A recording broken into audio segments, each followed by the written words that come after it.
إن الحمد لله نحمده ونستعينه ونستغفره ونعوذ بالله من شرور أنفسنا ومن سيئات أعمالنا. من يهده الله فلا مضل له ومن يضلل فلا هادي له، وأشهد أن لا إله إلا الله وحده لا شريك له، وأشهد أن محمدًا عبده ورسوله صلى الله عليه وعلى آله وسلم، وعلى أبويه الرسولين النبيين الكريمين إبراهيم وإسماعيل، وعلى كل النبيين والمرسلين وآل كل، وسلم تسليما كثيرا. أما بعد، فإن أصدق الحديث كتاب الله، وأحسن الهدي هدي محمد صلى الله عليه وعلى آله وسلم، وشر الأمور محدثاتها، وكل محدثة بدعة، وكل بدعة ضلالة، وكل ضلالة في النار. أما بعد، السلام عليكم ورحمة الله وبركاته. إليني الدرس الرابع، إذن لك إليكني لاتنو على ولوري المنظومة اللامية لشيخ الإسلام ابن تيمية الحراني رحمه الله تعالى. أدر لوري السوني كفة إن شاء الله تعالى. ما تسواجه لوري السوني لي تتلي تشيلاك جه بتي الناظم رحمه الله تعالى تي أتنصبي: وجميع آيات الصفات أمرها حقا كما نقل الطراز الأول، وأرد عهدتها إلى نقالها، وأصونها عن كل ما يتخيل، قبحا لمن نبذ القرآن وراءه، وإذا استدل يقول قال الأخطل. أسيرني إليك جي بتي الناظم عليه رحمة الله تي وتين جاكويوة تي وان صفوة وأقول منصة أبي ما صة ما سمعني لا دي سكا منصة مسني لا دي سكا. قال الله استغفر الله: وجميع آيات الصفات أمرها.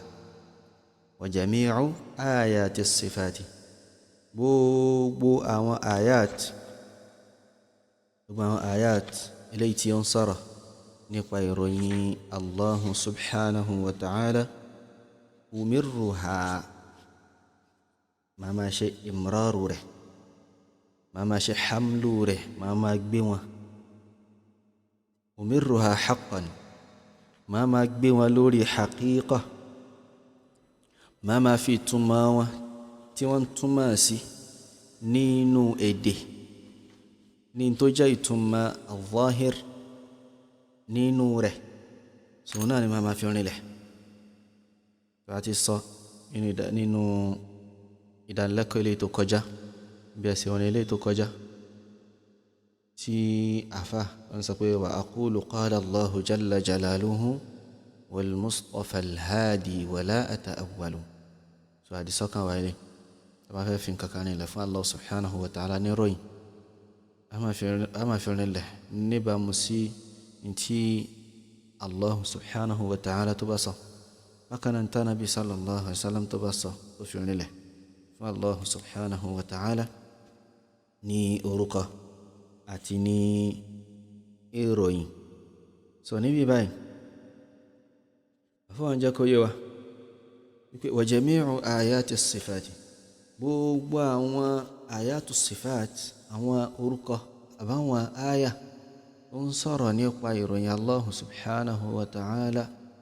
Ta sọ pé rinlẹ̀ àbí a máa fi rinlẹ̀ níbàámu sí bó bá ṣe wá nínú al-Qur'an àti sunna yìí náà gbogbo wọn pátá náà àkàn ní máa fi wọ́n rinlẹ̀ lórí ahọ́n lásán umirruha máa gbé wọn bí máa ṣe máa bá wọn lò òun ni kí máa fi wọ́n rinlẹ̀ haqqan lódodo máa gbé wọn sórí haqiqa wọn bí wọ́n ṣe rí gangan in tí ìròyìn tó ń túmọ̀ sí gangan iná ni máa fi rinlẹ̀ níbẹ̀ kama naqala at-tirazu al-awwalu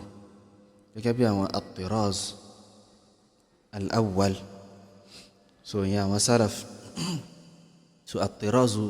nínú èdè wọn náà ni al-jayyidu min kulli shay in tó dá nínú gbogbo nǹkan so nǹkan lè pọ̀ pé àwọn díẹ̀ náà ni ó dá lára rẹ̀ so at-tirazu al-awwalu òun ni àwọn ar-ra'ilu al-awwalu al-jayyid àwọn ẹni àkọ́kọ́ tí wọ́n dá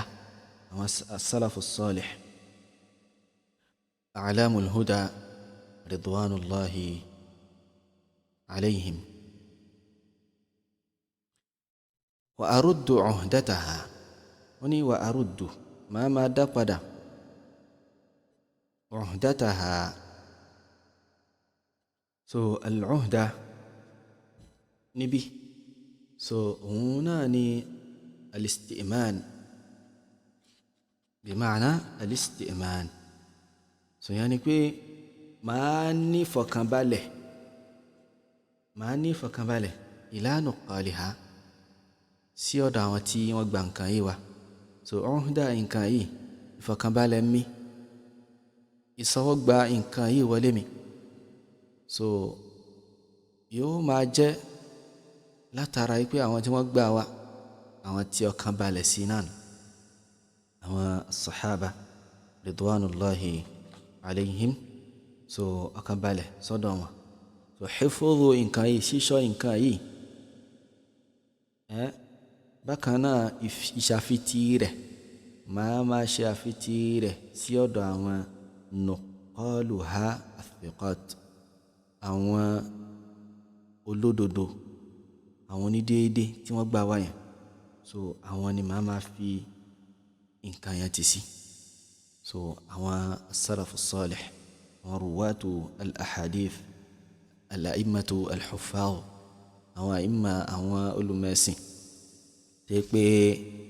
wọ́n jẹ́ olùhànká tí wọ́n ṣọ́ ẹ̀sìn yìí fún wa tí wọ́n há ahadith yìí wọ́n gba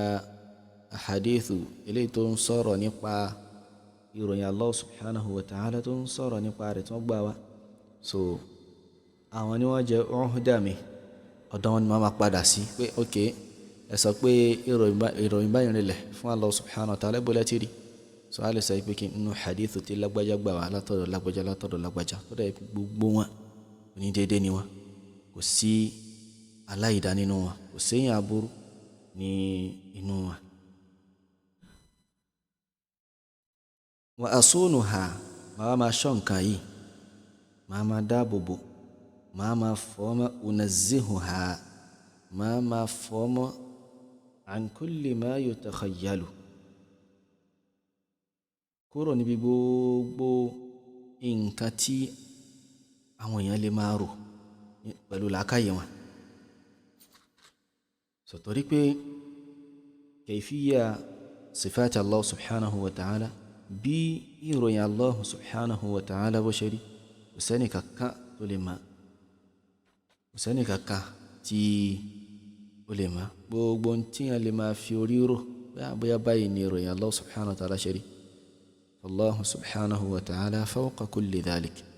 ó tayọ gbogbo ẹ̀ pátá Allah subhanahu wa ta'ala ó tayọ rẹ̀ kí wọ́n máa forí rò nǹkan kan pé bóyá báyìí ni ìròyìn yẹn ṣe rí bóyá báyìí ló ṣe rí bóyá báyìí ló ṣe rí gbogbo tí a lè máa rò pátá gbogbo tó lè wá sórí èèyàn pátápátá bóyá máa fi làákàyè rò nípa Allah subhanahu wa ta'ala nípa ìròyìn rẹ̀ Allah subhanahu wa ta'ala ó má kúrò níbi gbogbo nǹkan yẹn ó má kúrò níbẹ̀ ó sì ga ju gbogbo tí a lè máa rò lọ. سلينا فاني قبحا لمن نبذ القرآن وراءه وإذا استدل يقول قال الأخطل القبح قبحا القبح òun ni ضد الحسن òun ni نقيض الحسن so ìdàkejì kí nǹkan ò dá iná ni ó sì wá jẹ́ kalimatu dhamm gbólóhùn tí wọ́n fi máa ń fi àlébù kankan tí wọ́n fi máa ń fi àbùkù kan nǹkan ni wọ́n sọ pé qubhan lak ẹni pé ẹni bú ni èèyàn gidi èèyàn aburú iná ni ẹni tí wọ́n ń sọ nǹkan náà sí so kì í ṣe èèyàn tó dáa kì í ṣe èèyàn gidi. so tani wọ́n wá ń pè léèyàn bú yìí liman nabadha al-Qur'ana wara'ahu òun lẹni tí ó bá fi al-Qur'an tó ṣe nabdhu rẹ̀ tó ṣe tarhu rẹ̀ tó ṣe ramyu rẹ̀ so an-nabdhu òun ni ar-ramyu wat-tarhu kí ẹ jù nǹkan nù kí ẹ sọ nǹkan nù pé mi ò ní délé járe so nabadha al-Qur'ana wara'ahu ó mú al-Qur'an ó gbèjù sẹ́yìn pé mi ò ní délé járe ìròrí tiwa láfi máa fi ìròyìn rinlẹ̀ fún Allah subhanahu wa ta'ala làákàyè wa iná láfi máa fi ìròyìn rinlẹ̀ fún Allah subhanahu wa ta'ala qubhan lidhalik so ìyẹn bú sí ọ̀rọ̀ yẹn bẹ́ẹ̀ ìyẹn burúkú ni kì í ṣe ìyẹn gidi wa idha istadalla tí ọ̀rọ̀ yẹn bẹ́ẹ̀ tó bá fẹ́ mẹ́rin wá tó fẹ́ sọ pé yẹn bẹ́ẹ̀ ṣe ń fi ìròyìn rinlẹ̀ yẹn bẹ́ẹ̀ sọ pé Allah subhanahu wa ta'ala ní ọwọ́ méjì yẹn àbó ní ojú méjì yẹn so kò tọ́ bẹ́ẹ̀ sọ pé Allah subhanahu wa ta'ala tó ń sọ̀rọ̀ yẹn kò tọ́ tó ń ti pé àwọn nǹkan tó ń takò yìí al-Qur'an ẹ má gbàgbé wa aqulu qala Allahu jalla jalaluhu wal mustafa al-hadi wa la ata'awwalu so n ta fi al-Qur'an ta fi ròyìn rẹ̀ fún Allah subhanahu wa ta'ala ilé Allahu sọ anabi sallallahu alaihi wasallam sọ so pẹ̀lú pé wa jami'u ayati sifati umirruha gbogbo àwọn ayati àti wọ́n ṣe imraru rẹ̀ kama ja'at yẹ́bà àwọn sálàfù mọ́ yìí sọ pé amirruha kama ja'at bila kayf ẹ máa ṣe imraru àwọn ìròyìn yìí bí wọ́n ṣe wá ní láì ní máa kàyáfà nǹkan kan bẹ́ẹ̀ láì ní máa sọ pé báyìí lórí so àwa ṣe báyìí àwọn eléyìí wá ń takò wọ́n sọ pé àrárá kò rí bẹ́ẹ̀ ẹ lè ṣe báyẹn ẹ lè fi ìròyìn rẹ̀ fún Allah subhanahu wa ta'ala báyẹn so wa idha istadalla sùmọ́ táwọn bá fẹ́ mẹ́rin wá tí ìròyìn báyìí bá fẹ́ mẹ́rin wá yaqulu yóò máa sọ pé kí n qala akhtalu sọ ó fi al-Qur'an ó fi kalẹ̀ ó fi sunna ó fi kalẹ̀ akhtalu sọ iná bá ní wọ́n lò lẹ́rìí ta ló ń jẹ́ akhtalu nasrani kan iná ni christian iná ló ń jẹ́ akhtalu orúkọ rẹ̀ ń jẹ́ Ghayath at-Taghlibi iná ni akhtalu yìí so wọ́n bá fẹ́ fi ròyìn nílẹ̀ wọ́n máa sọ pé lágbájá sọ́nù orin rẹ̀ pé báyìí so eléyìí láti fi tako wípé Allah subhanahu wa ta'ala ó ń sọ̀rọ̀ láti sọ pé Allah subhanahu wa ta'ala ń sọ̀rọ̀ so wọ́n ní pé Ghayath ibn Ghayth at-Taghlibi ó sọ pé kìnnìkan so tó ń ti pẹ́ tí wọ́n ń lò lẹ́rìí nasrani ni kristẹni ni iná ni irú ẹni yìí Ghayath ibn Ghawth yìí at-Taghlibi kristẹni ni yìí pé ẹni tí kò sọnù gan fúra lára rẹ̀ nípa tàlẹ́ntọ́ ń jẹ́ Allah subhanahu wa ta'ala nípa ọ̀rọ̀ gan àríkọ́ àwọn kristẹni wọn sọ̀rọ̀ nípa ọ̀rọ̀ pé ní àkọ́kọ́ ṣe kìíní kan ní ọ̀rọ̀ sì wà pẹ̀lú Allah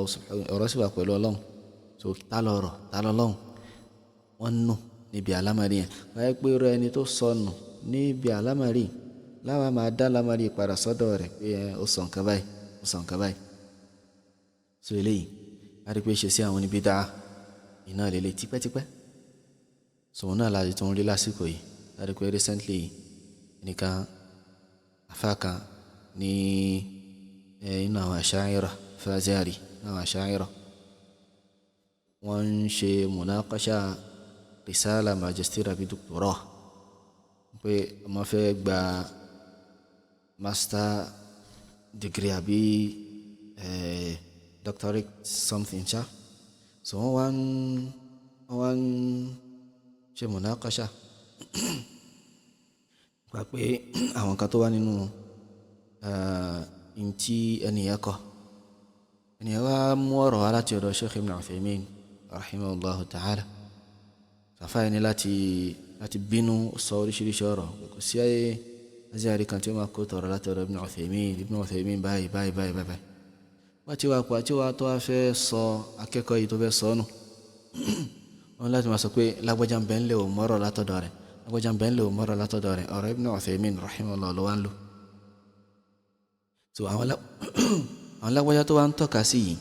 kèfèrí ń bẹ nínú wọn ẹni tí pé oní philosophy yányán ń bẹ nínú wọn. so ẹ rí i pé ó bá ọ̀rọ̀ Imam Ibn Taymiyyah al-Harrani rahimahullah ta'ala yóò bá mu قبحا لمن نبذ القرآن وراءه وإذا استدل يقول قال الأخطل. so gbogbo àwọn tí wọ́n dúró dédé àwọn afẹ́sìn wọ́n gbà wọn dànù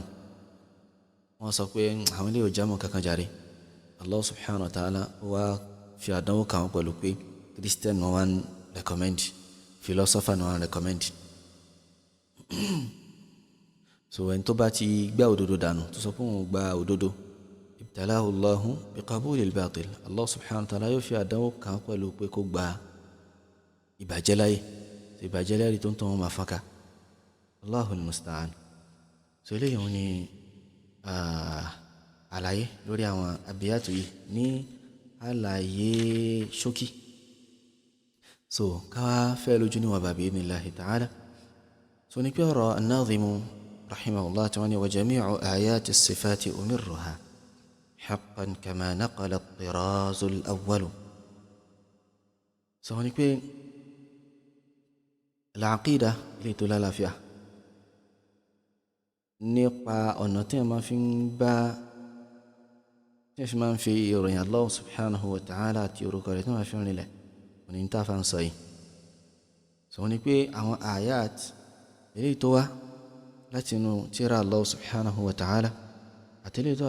láti inú súnà nàbì sallallahu alaihi wasallam lè tó máa kànga kúrò níbi àsáwọ̀. so òun ni pé ìpínlẹ̀ níbi àwọn nǹkan yìí so òun ni pé ma'lumatul ma'na yìí náà ni wọ́n àmọ̀túnmá wọn àmọ̀ ìtumọ̀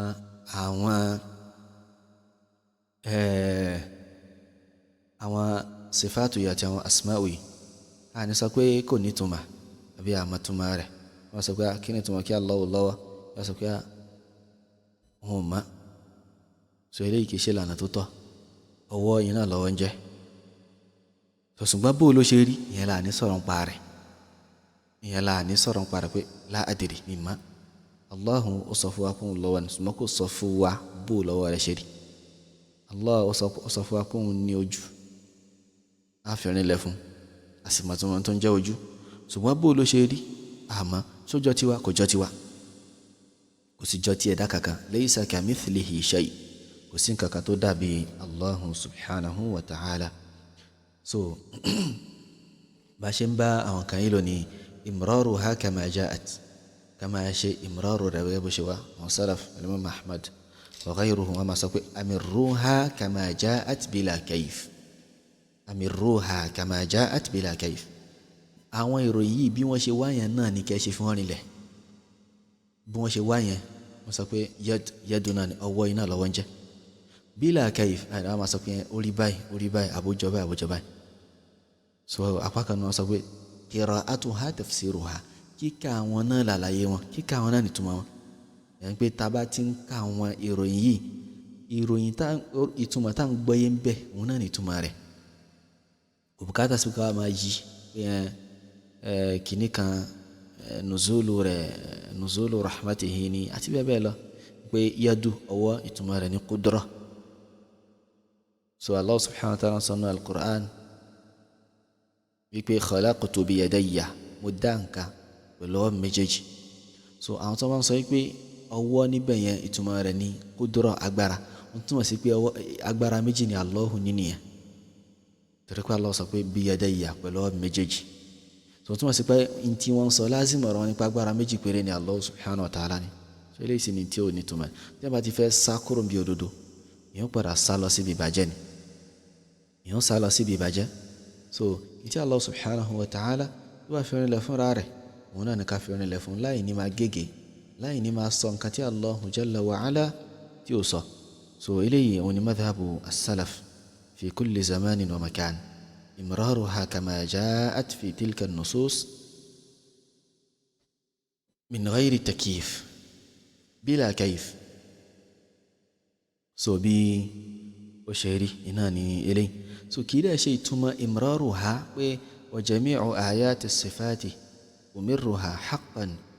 kama naqala at-tiraz al-awwal so kì í ṣe ìtumọ̀ rẹ̀ ní ká máa ṣe tafwid at-tafwid al-mutlaq ká sọ pé àmọ́ bó ṣe wáyé náà lákàfẹ́ rinlẹ̀ àní sọ pé kí ni ìtumọ̀ rẹ̀ àní mọ̀ ìtumọ̀ rẹ̀ ń ṣe yẹn kan rárá so eléyìí madhhab àwọn al-mufawwida inan wa huwa madhhabun madhmum so ìlànà tí ó dá ìlànà burúkú inan ká máa sọ pé àmọ̀túnmọ̀ ìròyìn Allah subhanahu wa ta'ala ó túnmọ̀ sí pé à ń fi àlébù àfi ń ká Nabi sallallahu alayhi wa sallam nìyẹn pé ó kàn sọ fún wa pé Allah ní kaba yìí ni Ànábì ní mọ̀túnmọ̀ rẹ̀ so síwájú yẹn dẹ̀ ní à ń fi àlébù kan Allah subhanahu wa ta'ala pẹ̀lú pé kí ni ó bá wa sọ̀rọ̀ pẹ̀lú nǹkan tí kò ṣe gbọ́yé pẹ̀lú nǹkan tá a mọ̀ so Allah subhanahu wa ta'ala ó dẹ̀ sọ fún wa pé òun sọ Ànábì òun sọ al-Qur'an òun sọ kalẹ̀ fún wa tibyanan likulli shay láti wá ṣe àlàyé gbogbo nǹkan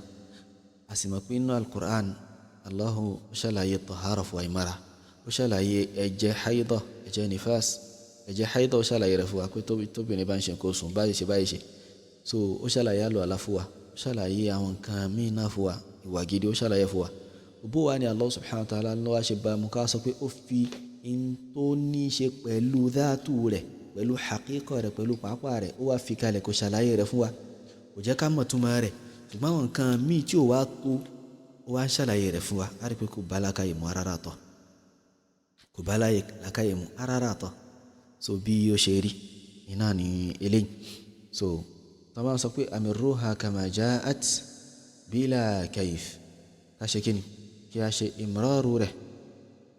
bí ó ṣe wá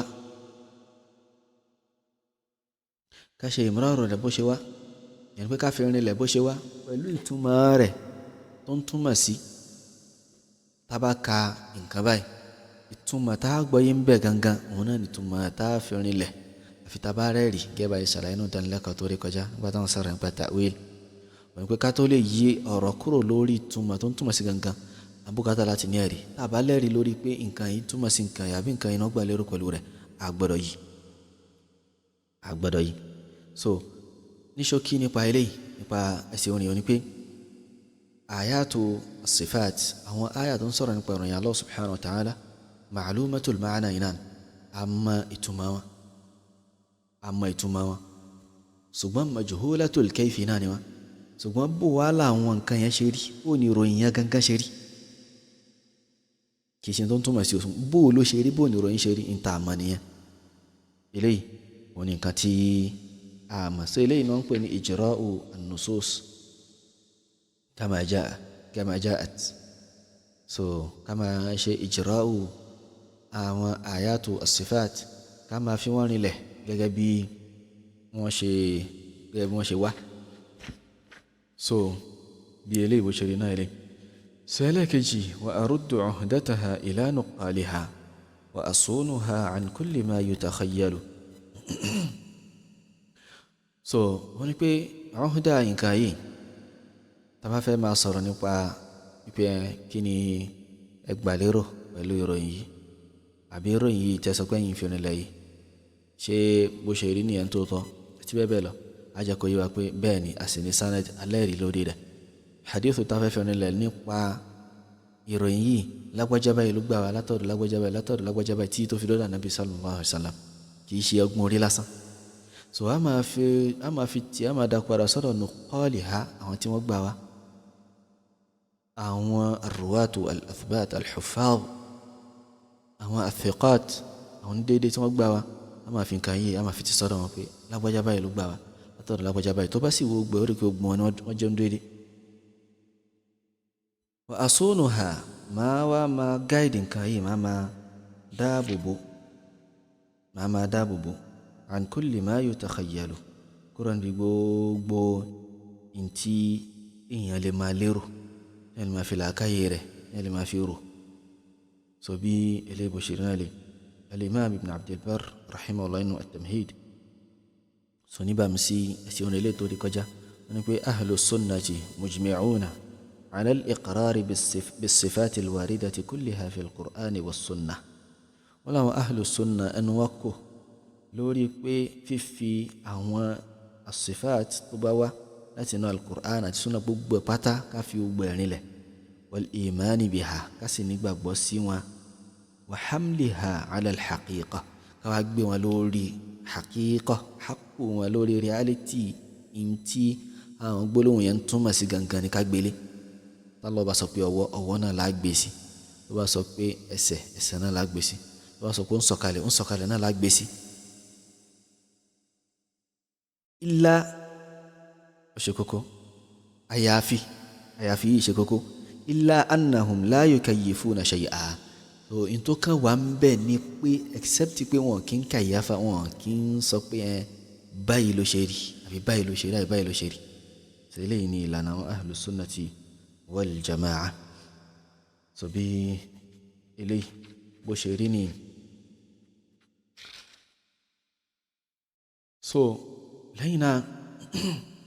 ó ní pé intamari nù wa aruddu uhdataha ila nuqaliha wa asunuha an kulli ma yutakhayyalu so ní pé aqida àwọn ahlu sunnati wal jama'a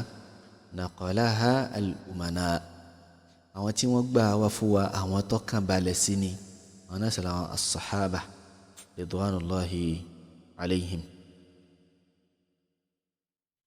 so bí eléyìí bó ṣe rí náà lẹ́yìn náà ni pé ilé tó jọ́ràn yẹn lórí wa lẹ́yìn gbà tá a bá nígbàgbọ́ sí àwọn orúkọ Allah subhanahu wa ta'ala àtàwọn àwọn ìròyìn rẹ̀ òní ká wá ṣọ́ wọn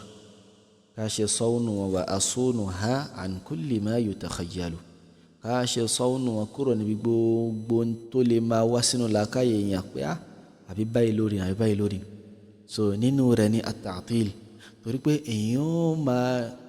máa attala al-mu'attilu illa ba'da ma تخيل وتكيف وتمثل كيف ومثل ثم عطله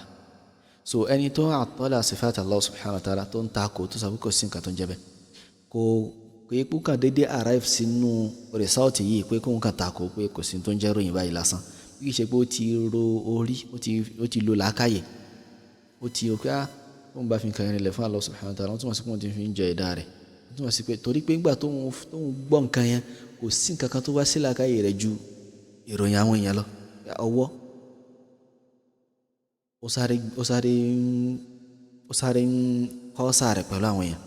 ó ń jọ́jẹ̀ pẹ̀lú ní tó ti mọ̀ lọ́dọ̀ àwọn ẹ̀dá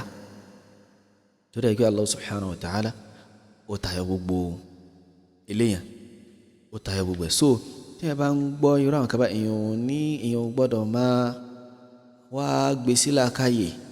tí wàá padà súnyàn débi pé wàá padà takò torí tí wọn bá ti ń ro tí wọn ń ro pé ẹ ọwọ́ rẹ̀ di báyìí ẹ kíní kan báyìí ìròyìn rẹ̀ kan rí báyìí orí báyìí èèyàn padà resort síbi pé kí nǹkan takò pátápátá náà ni pé bó la ṣe máa fi nítorí ilẹ̀ fún ẹ̀dá bó la ṣe máa fi ilẹ̀ fún Allah subhanahu wa ta'ala bí lè ṣe bó ṣe rí nìyẹn kò sí ìròyìn kan tó jẹ́ ti Allah subhanahu wa ta'ala tó wá ṣe déédéé pẹ̀lú tàwọn ẹ̀dá rẹ̀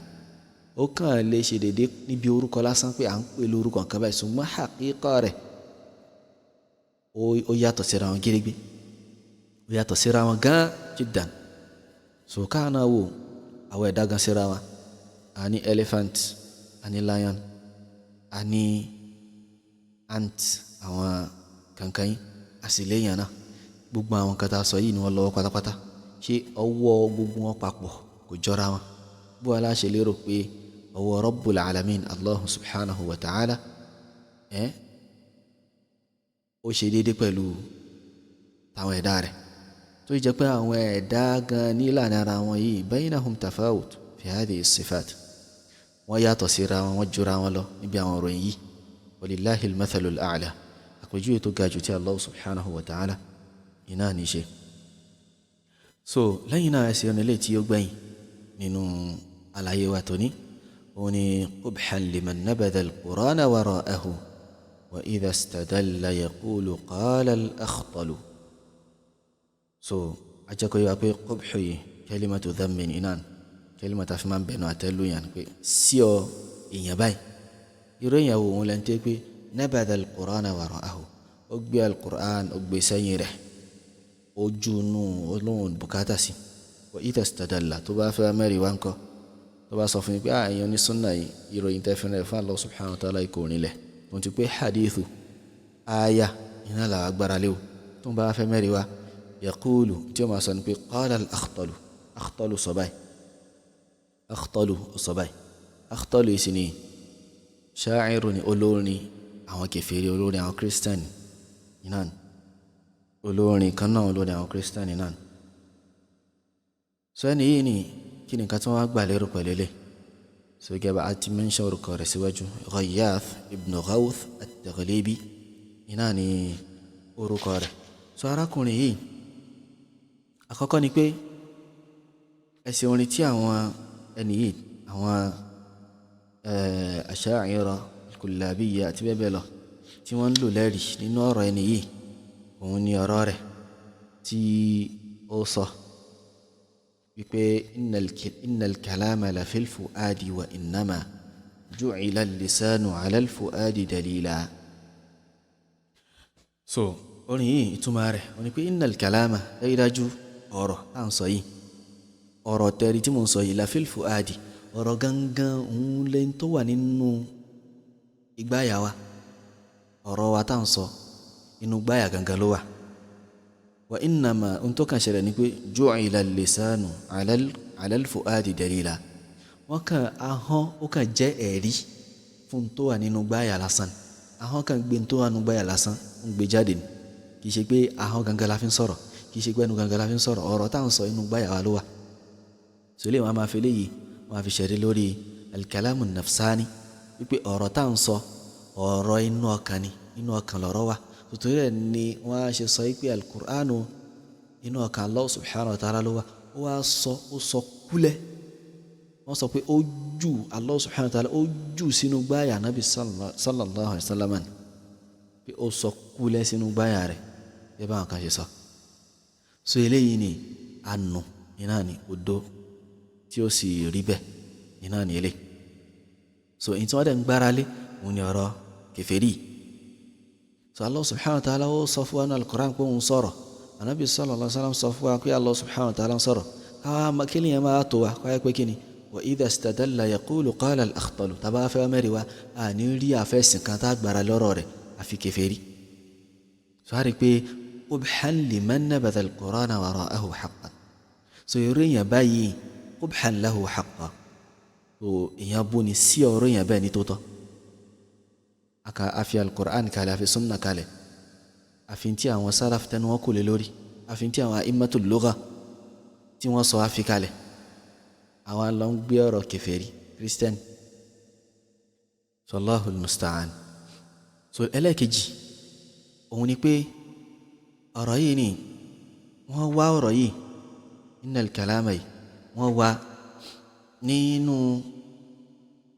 díwánù arákùnrin yìí al-Akhtal yìí wọ́n rí ẹni pé kò rinlẹ̀ pó sọ ọ̀rọ̀ yìí gan wọ́n pààrọ̀ rẹ̀ mọ́ ni wọ́n fẹ́ pààrọ̀ ọ̀rọ̀ yìí máyà wọ́n tún rí pamọ́ mùsùlùmí wọ́n rí pamọ́ àfẹ́sìn kèfèrí náà lọ pààrọ̀ rẹ̀ mọ́ kí ẹ lágbáyà sọ báyìí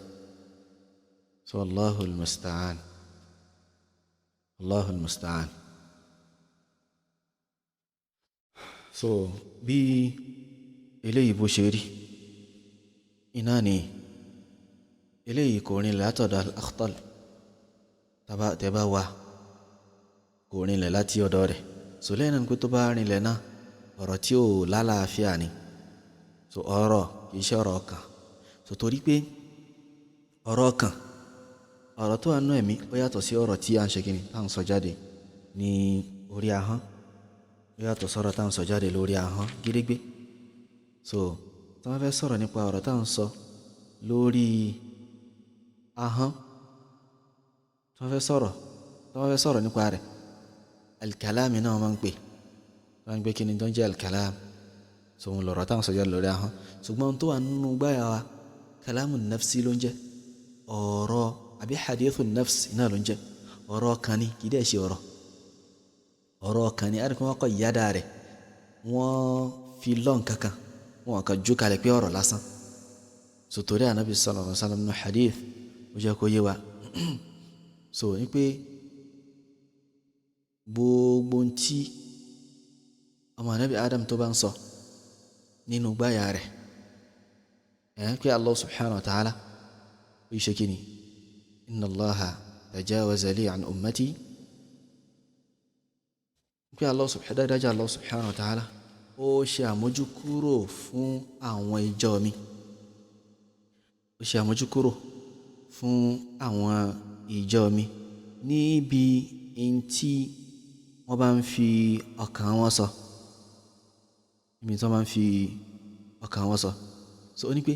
ma lam ya'mal aw yatakallam lópin ìgbà téèyàn ò bá ti ṣiṣẹ́ tàbí kó sọ̀rọ̀ lópin ìgbà téèyàn ò bá ti ṣe kíni téèyàn ò bá ti fi nǹkan téèyàn ń rò lọ́kàn yẹn téèyàn ò bá ti fi ṣiṣẹ́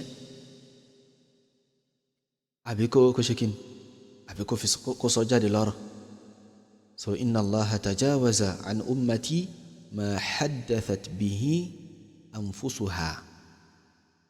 ma lam ta'mal aw tatakallam so Allah subhanahu wa ta'ala ó ṣe àmójúkúrò fún àlùmọ́ mi lórí tí ọkàn wọn bá ń sọ lópin ìgbà tí wọ́n bá ti ṣe kíni tí wọ́n bá ti fi nǹkan yẹn ṣiṣẹ́ tàbí kí wọ́n fi sọ̀rọ̀ jáde mo túmọ̀ sí pé hadithu nafsi kì í ṣọ̀rọ̀ ọ̀rọ̀ tọ́kàn bá ń sọ kì í ṣe ọ̀rọ̀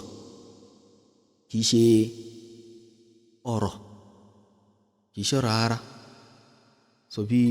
eléyìí bó ṣe rí iná ilé hadithu Abi Hurairah al-Imam Muslim rahimahullah ta'ala gbogbo jáde nínú sahih wọn so tó ń tọ́ka sí pé tí àwọn eléyìí tí wọ́n sọ yìí odò iná ni kò lálàáfíà rárá tọ́ kò ní àlàáfíà kì í ṣe nǹkan tá a lè gbára lé torí pé ọ̀rọ̀ kan táwọn fi rìnlẹ̀ fún Allah subhanahu wa ta'ala kì í ṣe ọ̀rọ̀ yìí náà ló ń jẹ́ ọ̀rọ̀ kan yìí náà lórúkọ rẹ̀ kì í dẹ́ ṣe òun lọ̀rọ̀ táwọn sọ yìí so ibi tí ọ̀rọ̀ Ghayath ibn Ghawth at-Taghlibi tó náà tó ti gbégbá gini tó bá yẹ kó nílẹ̀ látọ̀dọ̀ rẹ̀ tó ti pé kò nílẹ̀ ká sọ pé ọ̀rọ̀ gangan òun lọ̀rọ̀ tó wà nù gbáyà àwọn kan jẹ́ ntó àbárọ̀ amma fil fuadi ni pé ó kàn ń gbé ntó wà nù gbáyà jáde ni so eléyìí kò lálàáfíà rárá so lẹ́yìn náà ni pé tá a bá sọ pé lálàáfíà so lázìmọ̀ ọ̀rọ̀ yìí òun ni pé gbogbo ẹni tí kò sẹ́nìkan tí ó kírun láyé àfi ké pé